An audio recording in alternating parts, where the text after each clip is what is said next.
Hey guys, in this video, I will show you how to withdraw from ClickWages. Alright, let's begin.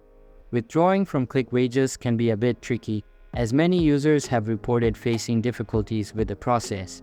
As you can see in the main screen, you will notice this cash out button. But before withdrawing, first ClickWages requires a minimum balance of $200 before you can withdraw your earnings. And also, you must set up your payment method first, which is this. Once you've reached the minimum threshold, you need to submit a withdrawal request through the platform. You'll need to provide your payment details, such as your bank account information or an e-wallet address.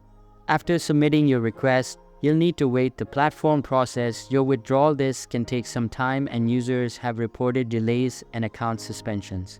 So that's basically how you can withdraw from ClickWages. And that's it for this video.